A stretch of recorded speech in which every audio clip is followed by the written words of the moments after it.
वैशेषिक दर्शन के अंदर है। अब यहाँ पर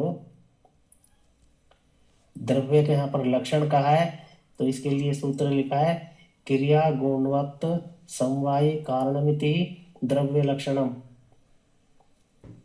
कहते हैं क्रियास्य गुणास्य विद्यन्ते यस्मिस्ततः क्रिया गुणवत्, जिसमें क्रिया गुण और केवल गुण भी रहे उसको द्रव्य कहते हैं। तो यह द्रव्य की परिभाषा पहले सूत्र के अंदर दिया है कि द्रव्य होते कितने हैं, तो वहां 9 द्रव्यों की चर्चा की है, क्योंकि वैशेषिक दर्शन केवल 9 द्रव्यों की व्याख्या करता है।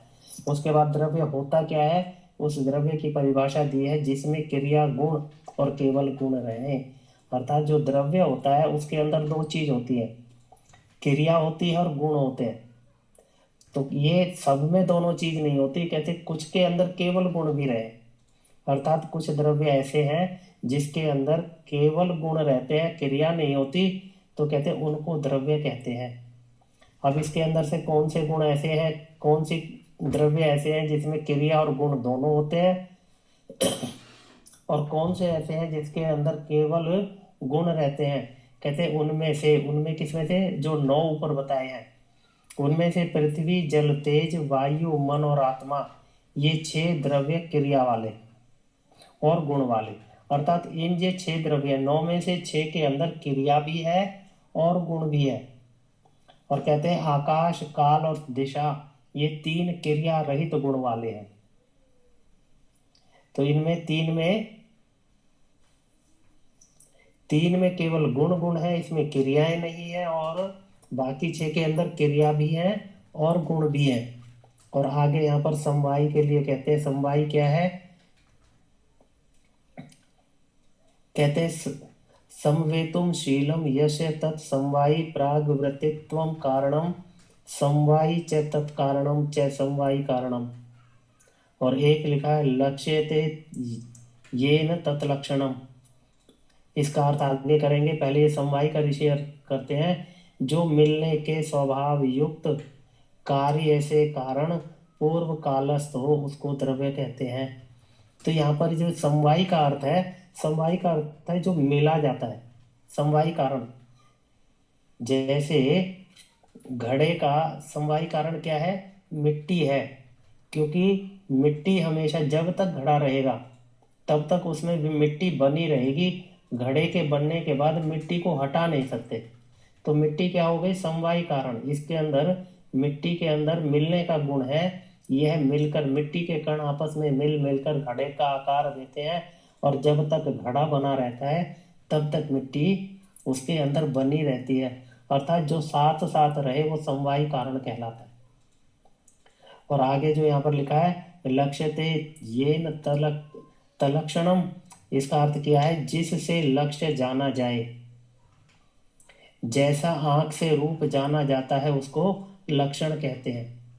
तो जिससे लक्ष्य जाना जाए, 2 चीजें हो गई, एक लक्ष्य जिसको हम जानना चाहते हैं, अर्थात बाहर कोई पदार्थ है उसको हम जानना चाहते हैं, तो जिस साधन से हम जानते हैं उसको लक्षण कहते हैं। जैसे कोई वस्तु हमें देखनी है, तो जिसको हम देखना चाहते हैं वो हो गया लक्ष्य, और जिस चीज से देखी जाती है, किससे देखेंगे, आंख से, आंख उसका साधन है, उसको लक्षण कहते हैं। इन शब्दों का अनेक जगह पर प्रयोग होगा, ऋषि ने यहाँ पर इसलिए केवल परिभाषा रूप में इन सबको बताया है। और इसके अंदर साथ साथ, जैसा मैं कई बार चर्चा करता हूँ, इन सब का उद्देश्य क्या है कि एक तो गुरुकुल के अंदर विद्यार्थियों को ये सब ग्रंथ पढ़ाए जाने चाहिए, इस प्रकार के सिद्धांत उनको बताए जाए, और दूसरा कि हमने अगर ये दर्शन आदि नहीं भी पढ़े तो कम से कम उनकी परिभाषाएं तो हम लोग जान लें, और जिसको विस्तार से देखना हो फिर वो उस दर्शन में उठाकर देख ले, वहां पर इनका पूर्ण विस्तार है। तो यहाँ पर ये सारे केवल परिभाषा रूप है। अब आगे यहाँ पर, क्योंकि सबसे पहले 9 द्रव्य बता दिए, द्रव्य की परिभाषा बता दी कि द्रव्य होते कौन से हैं, उसके बाद बताया है कि इन द्रव्यों में कौन से गुण और कर्म वाले हैं और कौन से केवल गुण वाले। जो एक कर्म वाले हैं, ये जो द्रव्य हैं इसलिए कर्म वाले कहा जाता है कि इनके अंदर कर्म होता है। परंतु जो 3 बताए हैं उनके अंदर केवल गुण गुण रहते हैं, उनमें कोई क्रिया नहीं होती। अब आगे यहाँ पर जो 9 द्रव्य बताए हैं इनमें से इन द्रव्यों की चर्चा ऋषि यहाँ पर करते हैं। तो पहला यहाँ पर पृथ्वी, क्योंकि 5 महाभूत हैं, पृथ्वी जल अग्नि वायु और आकाश। अब आप थोड़ा सा एक चीज का ध्यान करेंगे कि पांच तो तत्व होते हैं, पृथ्वी जल अग्नि वायु और आकाश। इनसे आगे चल के 5 महाभूत बनते हैं। इन 5 महाभूतों के अंदर जो ये 5 महाभूत होते हैं, इन 5 महाभूतों से अन्य पदार्थ बनते हैं। तो जो पृथ्वी हमें दिखाई देती है, ये इसमें पृथ्वी तत्व ज्यादा और अन्य तत्व भी मिले हुए होते हैं। इनकी चर्चा ऋषि अभी यहाँ पर करेंगे। कहते हैं पृथ्वी कैसी है, कहते हैं रूप रस गंध स्पर्शवती पृथ्वी, अर्थात रूप रस गंध स्पर्श वाली पृथ्वी है। तो ये जो पृथ्वी के कण हमें दिखाई देते हैं, पृथ्वी हमें दिखाई देती है, ये पृथ्वी का जो तत्व दिखाई देता है, इसमें केवल पृथ्वी नहीं है। केवल पृथ्वी अर्थात केवल पृथ्वी के तत्व नहीं है, इसके अंदर अन्य तत्व भी मिले हुए। कौन कौन से, तो इसके अंदर कहते हैं उनमें रूप रस गंध। क्योंकि पृथ्वी कैसी है, आगे वाले सूत्र में बताएंगे कि पृथ्वी केवल जो मूल पृथ्वी है उसके अंदर केवल एक गंध होता है, एक गुण होता है गंध, परंतु बाकी के जो गुण इसमें मिले हुए हैं वो अन्य तत्वों के कारण है। तो क्या है, रूप रस गंध स्पर्श वाली पृथ्वी है। तो ये जो पृथ्वी दिखाई देती है इसके अंदर 4 गुण है, अर्थात रूप भी है, रस भी है, गंध भी है और स्पर्श वाली है। और ये 4 गुण कहाँ से आए, लिखते हैं उनमें रूप रस और स्पर्श 3 गुण अग्नि जल और वायु के योग से है। अर्थात पृथ्वी का जो अपना गुण है, देखो गुण 2 तरीके के होते हैं, एक होता है स्वाभाविक गुण और एक होता है नैमित्तिक गुण। स्वाभाविक जो गुण होता है वो स्वभाव अर्थात जो उसका अपना होता है, जैसे पृथ्वी है उसका अपना गुण गंध है, उसके अलावा उसमें कोई गुण नहीं है। पर जब उसमें अन्य तत्व मिल जाते हैं, उसमें अग्नि मिल जाती है, उसके अंदर जल मिलता है, उसके अंदर वायु मिलती है, तब ये पृथ्वी बनती है जो हमें दिखाई देती है। तो कहते हैं ये जो इसके अंदर अन्य गुण किसके कारण से है, कहते हैं अग्नि के कारण से उसमें रूप है, जल के कारण से उसमें रस है और वायु के योग से उसमें स्पर्श है। ये जो 4 गुण उसके अंदर है, एक गुण पृथ्वी का अपना स्वाभाविक है और 3 गुण अन्य तत्वों के मिलने से है। अर्थात ये पृथ्वी हम देखते हैं, ये पृथ्वी 4 पदार्थों से मिलकर बनी है। इसके अंदर अग्नि जल वायु ये 3 कण अलग से मिले हुए हैं और मुख्य रूप से पृथ्वी तत्व है। तो इसलिए इसको यहाँ पर पृथ्वी रूप रस गंध और स्पर्श वाली पृथ्वी है। अब आगे कहते हैं व्यवस्थित पृथ्व्याम गंधा, कहते पृथ्वी में गंध गुण स्वाभाविक है, वैसे ही जल में रस, अग्नि में रूप, वायु में स्पर्श और आकाश में शब्द स्वाभाविक है। तो ये जो गुण है 5 तत्वों के अपने अपने गुण, उनके अपने अपने स्वाभाविक है और सब में केवल एक एक गुण है।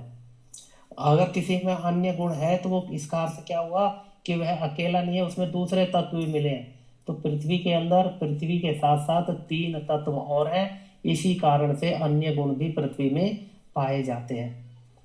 उसके बाद यहाँ पर कहते हैं रूप रस स्पर्शवत्य आपो द्रवा स्निग्धा, कहते हैं रूप रस और स्पर्शवान द्रवीभूत और कोमल जल कहता है। यहाँ जल के गुण लिखे हैं, अर्थात तो जल कैसा है, रूप वाला भी है, रस वाला है, स्पर्शवान है, द्रवीभूत है और कोमल जल कहता है। परंतु इनमें जल का रस स्वाभाविक गुण, जैसे पृथ्वी का गुण क्या था, गंध अपना स्वाभाविक था और अन्य गुण मिलने से बने थे, इसी तरह जल का जो स्वाभाविक गुण है वो रस है और बाकी के गुण कौन कौन से हैं, रूप स्पर्श, ये 2 गुण उसमें अतिरिक्त हैं। तो वो किससे है, क्योंकि इसमें अग्नि भी है और वायु के तत्व भी है। वायु और अग्नि के मिलने से ये जो जल बनता है जो हमें दिखता है, तो कहते हैं इसके अंदर जल मुख्य रूप से और 2 तत्व और हैं, अग्नि और वायु, उसके कारण इसमें रूप भी है और स्पर्श भी है। और फिर जल का एक गुण और भी लिखा है, अपसु शीततः, जल में शीतलत्व गुण भी स्वाभाविक है। तो ये जल का एक अलग से गुण, रस गुण के साथ साथ ये स्वाभाविक गुण। शीतलत्व भी जो लिखा है ये भी जल का गुण है और ये भी स्वाभाविक गुण है, ये भी कहीं बाहर किसी और तत्व के मिलने से नहीं है। तो पृथ्वी का बता दिया, जल का बता दिया। पृथ्वी के अंदर 4 तत्व, एक खुद और 3 और। जल के अंदर अपने अतिरिक्त 2 तत्व और मिले हुए हैं।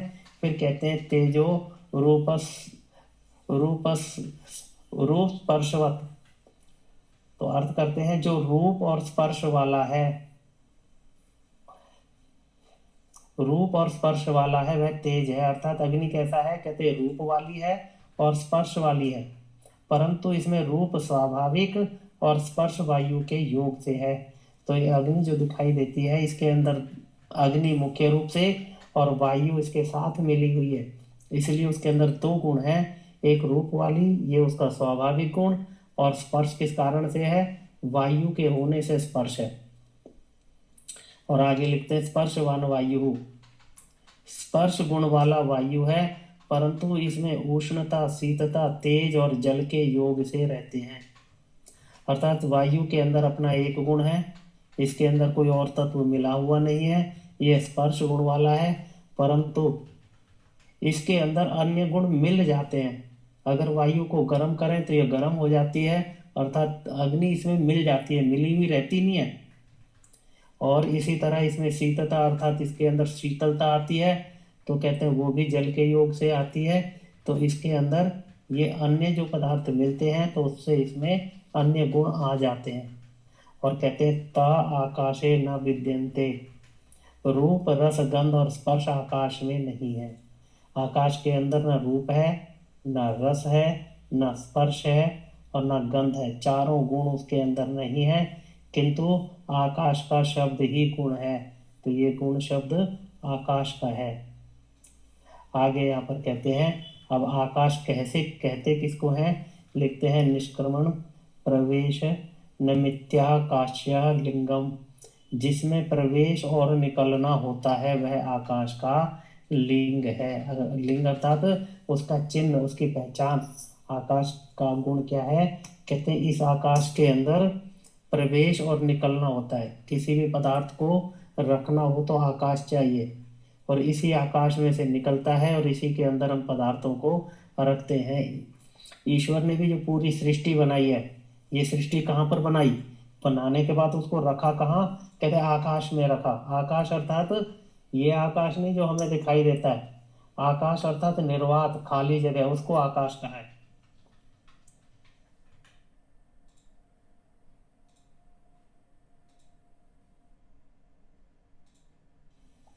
तो कहते हैं जिसमें प्रवेश और निकलना होता है वह आकाश का लिंग है।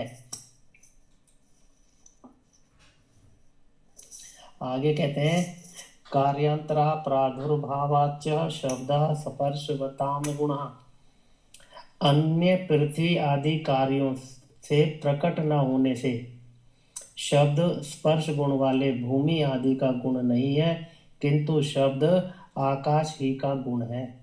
तो शब्द जो बताया ऊपर, कहते हैं ये केवल आकाश का गुण है, ये शब्द अन्य पदार्थों के आधार नहीं रहता। लिखा है ना पृथ्वी अन्य पृथ्वी आदि कार्यों से प्रकट न होने से, तो ये शब्द है ये पृथ्वी आदि जो अन्य पदार्थ हैं उनके आधार नहीं रहता, ये केवल आकाश के आधार रहता है और ये आकाश का ही गुण है।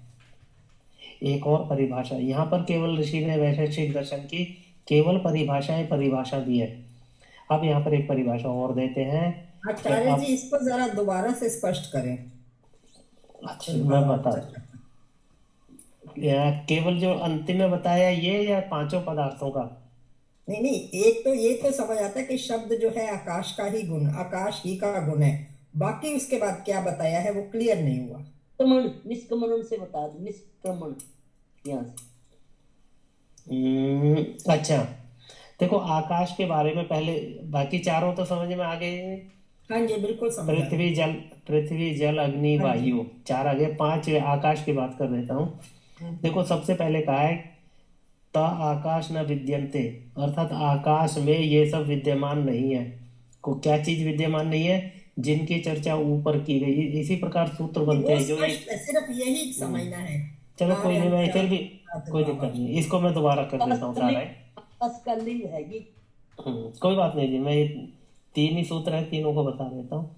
तो आकाश के बारे में पहले कहा है कि आकाश में रूप रस गंध और स्पर्श नहीं है। तो आकाश में क्या है? बोले आकाश में केवल शब्द है, ये ही उसका गुण है, और शब्द आकाश के आधार ही रहता है। अब यहाँ पर दूसरा कहा है कि आकाश होता क्या है। अब उसकी परिभाषा दी है कि आकाश है क्या। कहते हैं कि आकाश जिसमें निकलना और प्रवेश करना होता है, अर्थात जितने भी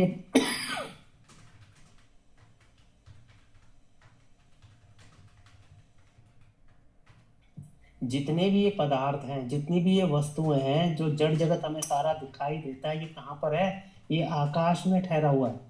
क्यों? किसी भी वस्तु को रखने के लिए स्थान चाहिए, वो स्थान क्या है? उसी को आकाश कहते हैं। और ये सारे के सारे पदार्थ इसी में रखे जाते हैं, इसी में से निकाले जाते हैं। अर्थात एक पदार्थ को यहाँ से खाली जी स्थान, खाली स्थान। हाँ जी, जो ये आकाश है इसी को हम सामान्य रूप से खाली स्थान बोलते हैं, निर्वात जिसको बोलते हैं। वैज्ञानिक लोग इसको स्पेस बोलते हैं, जहां पर कुछ नहीं है। तो उसी को यहाँ पर आकाश कहा है हमारे शास्त्रों में। तो कहते हैं कि ये क्या है? इसमें ही प्रवेश किया जाता है। अर्थात कोई वस्तु रखी जाती है तो इसी में रखी जाती है, और जब निकाली जाती है तो इसी में से निकाल के दूसरी जगह पर रखी जाती है। अर्थात एक जगह से निकाली, दूसरी जगह से रख दी, तो इसी को आकाश कहते हैं, जिसमें से निकालना होता है और जिसमें प्रवेश करना होता है। ये एक उसका गुण बता दिया। तो कहते हैं यह आकाश का लिंग है, ये उसकी पहचान है, चिन्ह है कि आकाश क्या है। अब यहाँ पर कहा है अन्य पृथ्वी आदि कार्यों से प्रकट न होने से शब्द। तो जो ये शब्द है, ये जो अन्य पदार्थ है, चार पृथ्वी जल अग्नि वायु, इन सब का आधार शब्द नहीं है, अर्थात शब्द इनमें प्रकट नहीं होता। कहते हैं स्पर्श गुण वाले भूमि आदि का गुण नहीं है। और ये जो शब्द है, ये इन चारों का भी गुण नहीं है। पृथ्वी जल अग्नि वायु, इन चारों का गुण भी शब्द नहीं है, इनमें ये प्रकट भी नहीं होता, इसके आधार भी नहीं रहता। ये केवल कहाँ रहता है? कहते हैं आकाश में ही रहता है, आकाश ही का गुण है। अर्थात क्योंकि जैसे पृथ्वी के अंदर चार चीजें हैं, जल में 3 है, अग्नि में 2 है, वायु में 1 है, तो इसी तरह कहते हैं। और इस आकाश में कोई चीज नहीं मिलती, इसमें केवल शब्द इसके आधार रहता है, वही इसका गुण है। और ये शब्द अन्य कहीं पर भी नहीं मिलता। तो केवल उसको यहाँ पर ये बताया गया है कि शब्द आकाश का ही गुण है। ठीक है जी, इसमें कुछ और चीज पूछनी हो तो बताएं। जी आकाश जैसे हमारे नाक के अंदर खालिस्तान है, कान के अंदर है, मुंह के अंदर है, इस तरह से अनुमान लगाएंगे ना? नहीं जी, यहाँ तो वायु है जी। ठीक देखो है, समझ ये, गया। हाँ ये वायु है जो हम यहाँ पर पृथ्वी के ऊपर जो देखते हैं अपने आसपास, इसमें तो सब में वायु है। परंतु आकाश कहाँ है? जब ये अंतरिक्ष में जब रॉकेट में जाते हैं, जहां पर ये वायुमंडल खत्म हो जाता है, उसके बाद जो जगह बचती है, जिसको वैज्ञानिक लोग स्पेस कहते हैं, बोलो वहां क्या है? बोलो कुछ नहीं है, अर्थात तो वायु भी नहीं है। ये वायु भी कहाँ रखी हुई है? आकाश के अंदर रखी हुई है। तो जहां कुछ नहीं है वहां आकाश है। तो उसी के लिए कहा, और शब्द उसी का गुण है। ठीक है जी। और उदाहरण देना चाहिए तो एक उदाहरण और। देखो जी, उदाहरण तो यही रहेगा कि ये जो यहाँ पर हमें जितनी भी खाली जगह दिखती है, ये खाली नहीं है, क्योंकि जहां से कोई जगह खाली होती है वहां पर वायु आ जाती है। क्योंकि ऊपर से वायु का इतना दबाव यहाँ पर रहता है कि वायु, कोई भी जगह जैसे ही खाली होगी वहां पर हवा आ जाएगी। तो इसलिए ये जगह खाली नहीं है, ये आकाश नहीं है। आकाश है जहां पर ये वायु भी नहीं है, वायुमंडल जहां खत्म हो जाता है, तो उसको आकाश कहते हैं। और ये पूरा ब्रह्मांड, अर्थात ये सूरज चांद आकाश गंगाएं सारी जो ईश्वर ने बनाई है, बना के रखी कहाँ? रखने के लिए जगह तो चाहिए, ये आकाश में रखी हुई है। ये नट वगैरह है, ये सब आकाश से आता है सारा शब्द, जैसे शब्द नहीं है नहीं, ना। देखो ये जो नेट चल रहा है ना जी, ये तो बिल्कुल थोड़े से ऊपर उपग्रह बने हुए हैं, यहाँ से हाँ, तरंगे तो जाती है, वो वहां से तरंगे वो आकाश आकाश में में नहीं नहीं, आकाश वो में आकाश नहीं नहीं, वो आकाश में नहीं है, वो तो ये वायुमंडल है। वायुमंडल को छोड़ दें तो वो आकाश है। परंतु जो ये वायुमंडल रखा हुआ है ये भी आकाश के अंदर है। अर्थात तो आकाश को सीधा एक ही चीज समझे कि जो शून्य है, जहाँ कुछ नहीं तो है, ये शब्द वो का आकाश है। अर्थ क्या हुआ? शब्द का अर्थ क्या हुआ? शब्द, आकाश का स्वाभाविक गुण शब्द है, तो उसका शब्द का अर्थ क्या हुआ? देखो, जो हम शब्द और मुंह से खाली बोलते, करना और जाना ये लिंगी है, तो ये क्या है? नहीं, जो ये निकलना, निकल, हाँ, जो ये निकलना और निकल, हाँ, निकलना और प्रवेश क्या आना। है, मैं वही तो इसीलिए तो आपको बताया था जी, थोड़ा समझे। हाँ, जैसे हाँ, ईश्वर ने ये पूरा ब्रह्मांड बनाया, हाँ बना जी। के कहाँ, बना के रखा कहाँ? ये अपने अपने स्थान पर है ये। हाँ, वो जगह तो चाहिए ना। देखो, हाँ, जहां पर बना के कोई चीज रखी है और जहां नहीं भी रखी है, वो सारे का सारा क्या है? वही तो आकाश है। अच्छा वो ही आकाश है। अच्छा जो अच्छा। खाली जगह निर्वात है वो आकाश है। और ये जो हम शब्द बोलते हैं, जब ये शब्द गति करता है, ये कहाँ गति करता है? ये वायुमंडल के अंदर ये तरंगे 5 बनती है। अलग अलग तत्व हैं, तत्व क्यों बनाए? आकाश ही हो गया तो सारा तत्व क्यों बनाए? ये 5 ये तत्व हैं, 5, पृथ्वी जल वायु ये सारे। हाँ, तो देखो, ये 5 तत्व बने हैं निर्वात में। उसके बाद देखो, आकाश को दो तरीके से लेते हैं। हाँ, आकाश को दो तरीके से लेते हैं। एक आकाश तो है निर्वात, ठीक है जी। अभी समझेंगे आप उसको, फिर शायद हो सकता है समझ में आ जाए। एक निर्वात आकाश, से आपका अभिप्राय है कि जहाँ वायु नहीं होती। आकाश का अर्थ है जहां पर कुछ भी नहीं होता, ये सारा पदार्थ उन्हीं के अंदर रखा हुआ है, वो निर्वात है। और फिर वो एक आश, शब्द, हाँ, फिर शब्द ये, नहीं पता, कुछ भी नहीं है तो वहां शब्द का क्या मतलब है? हाँ, वो मैं बताता हूँ। एक आकाश क्या है? जो सत्व रज तम से मिल मिलकर जो 5 महाभूत बनते हैं, सत्व रज तम से मिलके जब 5 महाभूत बनते हैं, उस 5 महाभूतों में एक आकाश है, वो दूसरा आकाश है जो महाभूत है, और एक आकाश है निर्वात। तो ये जो शब्द गुण है, ये उस तत्व का है जो आकाश 5 महाभूतों में कहलाता है। जो पृथ्वी जल अग्नि वायु आकाश, ये 5 महाभूत है। ये 5 महाभूत बने हुए हैं। एक तो ये आकाश, और एक है निर्वात जो खाली जगह है। तो जो आकाश बना हुआ है 5 महाभूत, उसका गुण ये शब्द है। जहाँ शून्य अभी बिल्कुल शून्य है। जहां शून्य है उसका गुण आकाश नहीं है। जो ये 5 महाभूत बने उनका गुण, उसका गुण आकाश, वो शब्द है। ये शब्द उसके आधार चलते हैं, शून्य के आधार नहीं चलते जी। अभी आपको आकाश थोड़ा सा दिखता आगे, नहीं। हाँ, आकाश देखो, बाकी चीजें तो हम देख लेते हैं, लेकिन आकाश नहीं दिखता है। क्योंकि उसके अंदर न स्पर्श है, न रूप है, न रस है, न गंध है, चारों गुण उसके अंदर नहीं है।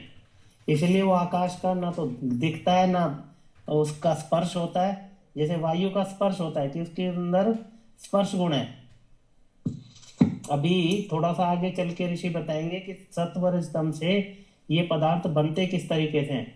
अर्थात सबसे पहले महतत्व बनता है, फिर अहंकार बनता है, फिर उसके बाद 5 महाभूत बनते हैं, वो 5 तन्मात्राएं बनती हैं, फिर 5 तन्मात्राओं से 5 महाभूत बनते हैं। ये 5 महाभूत ये कहलाते हैं पृथ्वी जल अग्नि वायु और आकाश। इनके अंदर ये गुण होते हैं जो रूप रस गंध स्पर्श और शब्द है। क्योंकि ये तन्मात्राएं हैं, वो गुण है, उन्हीं से ये बनते हैं और वो ही इनके विषय है। ठीक है जी। इनके लिए क्या है कि अगर इसको डिटेल में पढ़ना है, हाँ, इनको अगर थोड़ा सा डिटेल में पढ़ना है तो फिर वैशेषिक दर्शन के जो इसके सारे सूत्र हैं फिर वो पढ़ने पड़ेंगे। अच्छा, इसीलिए यहाँ पर ऋषि ने केवल परिभाषा दी है कि आप कम से कम इनकी परिभाषाएं तो जान जाए। ठीक है। ठीक है जी। हाँ जी। तो थोड़ी सी चर्चा वहां भी कर लेंगे जब ये बनाएंगे। हम हाँ जी। आकाश का गुण शब्द ही समझे। आकाश का गुण शब्द है और केवल हाँ, इसमें वास्तविक एक ही गुण है। हाँ, आकाश में कोई और पदार्थ नहीं मिलता। जैसे पृथ्वी में जल भी गंध, मिला हुआ है। पृथ्वी पे गंध है। नहीं, गंध तो उसका अपना गुण है। बाकी स्वाभाविक तीन चीजें उसके अंदर और भी मिली हुई हैं। हाँ हाँ। क्योंकि पृथ्वी के अंदर जल भी मिला है, अग्नि भी है और वायु भी है, 3 पदार्थ और है, और मुख्य रूप से उसके अंदर पृथ्वी है। तो उसके अंदर अपना गुण गंध और बाकी के जो गुण है वो अन्य पदार्थों के मिलने से है। परंतु आकाश में कुछ नहीं मिला हुआ, अच्छा ना उसमें रूप है, ना रस है, ना गंध है, ना स्पर्श है, केवल शब्द गुण उसका है, और शब्द इसी के आधार रहता है। ठीक है जी। अच्छा। हाँ जी। तो फिर इसमें भी तीसरे वाक्य तो लिखा तो हुआ है कि भूमि से मिलता है तो वो है, जल से मिलता है तो आकाश। ना ना ना, इसमें लिखा है अन्य पृथ्वी आदि कार्यों से प्रकट ना होने से, तो अर्थात जो पृथ्वी और पृथ्वी के अलावा तीन और, पृथ्वी जल अग्नि वायु, इन चारों को प्रकट न होने से, अर्थात आकाश में ये चारों पदार्थ नहीं है मिले हुए, क्योंकि औरों में तो और पदार्थ मिले हुए हैं। आप समझ गए, जैसे पृथ्वी में चार पदार्थ मिले हैं, परंतु आकाश में कोई भी चीज नहीं मिली हुई, वो अपना में अकेला है। तो उसमें केवल, आकाश में केवल शब्द गुण है, अन्य गुण उसमें नहीं है। लिखा है अच्छा। स्पर्श गुण वाले भूमि आदि के गुण नहीं है। अर्थात जैसे पृथ्वी के अंदर चार गुण है, जल के अंदर तीन है। पृथ्वी में जैसे, अब पृथ्वी में जैसे जो है प्रकट शब्द नहीं प्रकट होता पृथ्वी में, तो इसलिए इसका गुण है ना जी। पृथ्वी में आकाश नहीं है, हाँ जी हाँ जी हाँ जी। जल में भी आकाश नहीं है, वायु अच्छा में भी नहीं है। तो अच्छा। इसलिए बाकी तीन, बाकी सब में एक में चार है, एक में तीन है, एक में दो है, एक में अकेला है। इसी तरह ये आकाश इन चारों में कहीं नहीं मिलता, इसके अंदर किसी और के गुण भी नहीं मिलते। अब जैसे अग्नि है, अग्नि हमें दिखाई देती है, किस लिए दिखती है? कि उसका अपना गुण है, परंतु वो स्पर्श वाली भी है। स्पर्श वाली है तो उसको स्पर्श कर सकते हैं, क्योंकि उसके अंदर वायु का योग है। अगर अग्नि में से वायु को निकाल दें तो केवल तेज रह जाएगा, वो दिखाई नहीं देगी, परंतु अब नहीं, वो फिर स्पर्श वाली भी नहीं रहेगी। हाँ जी ठीक है, समझ में आ गया। ठीक है। फिर भी क्या है कि वैशेषिक दर्शन में जब पूरा पढ़ेंगे तो इनको सबको समझ पाएंगे। वहां पर पूरी चर्चा केवल इन 9 द्रव्यों की है जो लिखी है यहाँ पर, कि 5 महाभूत और 4 द्रव्य, और इन सब की पूरा वैशेषिक दर्शन इन्हीं के आधार पर है, इन्हीं की अब यहाँ केवल परिभाषाएं। ठीक है जी। आगे यहाँ पर काल के बारे में दिया है, क्योंकि पीछे हमारे जो द्रव्य थे, पृथ्वी जल तेज वायु आकाश, ये पांचों की परिभाषाएं दे दी। अब काल की परिभाषा, काल के लिए लिखते हैं अपरस्मिन् परम युग पच्चिरम क्षिप्रमिति कालालिंगानी, कहते हैं जिसमें अपर पर, युगपत एक बार, चिरम विलंब, क्षिप्रम शीघ्र इत्यादि प्रयोग होते हैं, उसको काल कहते हैं। काल अर्थात समय के लिए बोला है। तो इस समय की परिभाषा कैसे दी है? कि जिसमें इस प्रकार के प्रयोग होते हैं। पर अपर कहते हैं दूर और पास के लिए। तो और उसके बाद जैसे एक बार कोई हुआ, देर से आना, शीघ्र जाना, ये जो प्रयोग हम करते हैं अपने व्यवहारिक जीवन में, ये काल के हिसाब से करते हैं, इसी को काल कहते हैं। अर्थात कोई देर से आया, दूर से आया, या जल्दी आया, एक बार आया, 2 बार आया, ये सब क्या है? ये काल के प्रयोग हैं। अब ये काल के बारे में ऋषि ने यहाँ पर लिखा कि ये सारे का सारा क्या है? ये काल क्या है? व्यवहार के लिए है। जबकि काल क्या होता है? काल कभी ऐसा नहीं हो सकता, क्योंकि जैसे हम कहते हैं भूतकाल है, भविष्य है, वर्तमान है, वास्तव में न भविष्य कोई होता है, न वर्तमान वो भूत कोई होता है। ये केवल प्रयोग के लिए है। इसी के लिए अंदर क्या कहा है कि ये जो 6 है, 6 के अंदर गुण और द्रव्य रहते हैं, और 3 के अंदर क्या है? केवल गुण है, आकाश, काल और दिशा।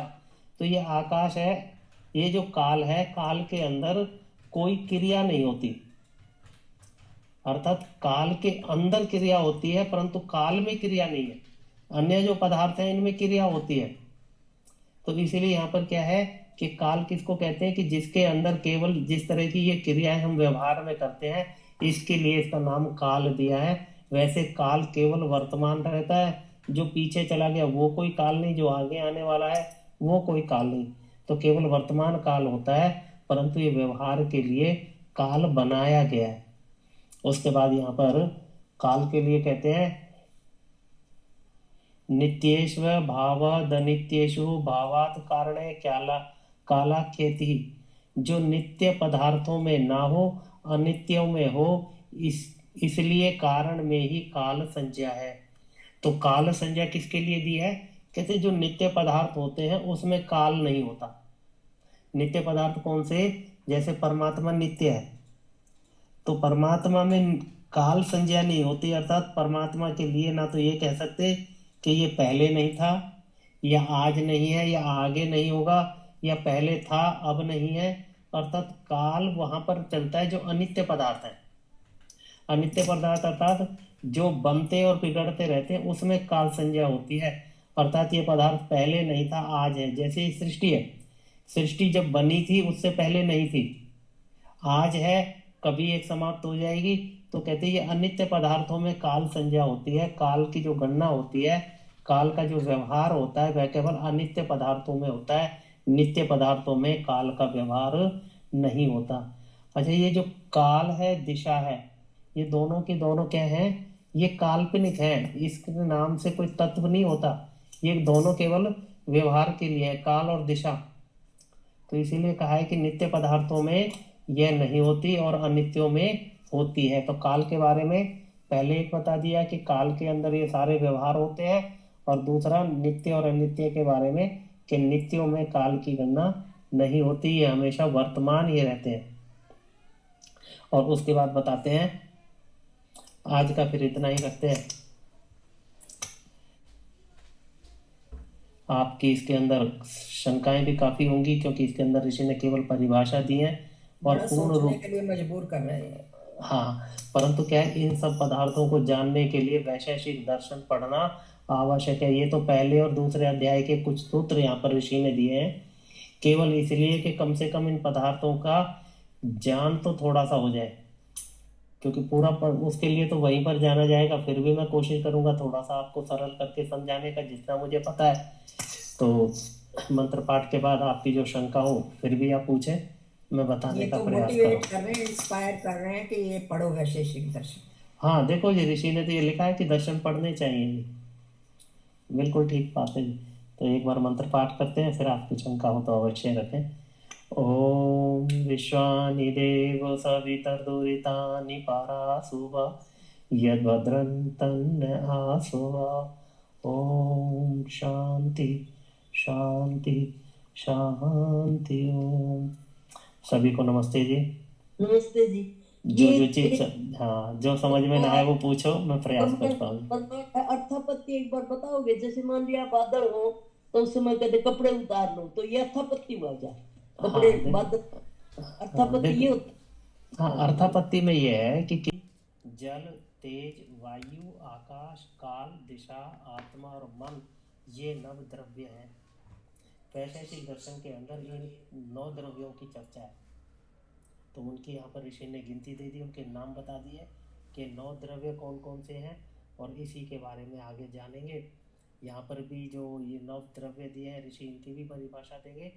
तो पहली बात, पहला जो शुरू किया था द्रव्य थे, तो द्रव्य 9 प्रकार के। उसमें पहला पृथ्वी, जल, तेज, तेज कहते हैं अग्नि को, यहाँ तेज शब्द से लिया है। वायु और आकाश, ये 5 के 5 तत्व कौन से हैं?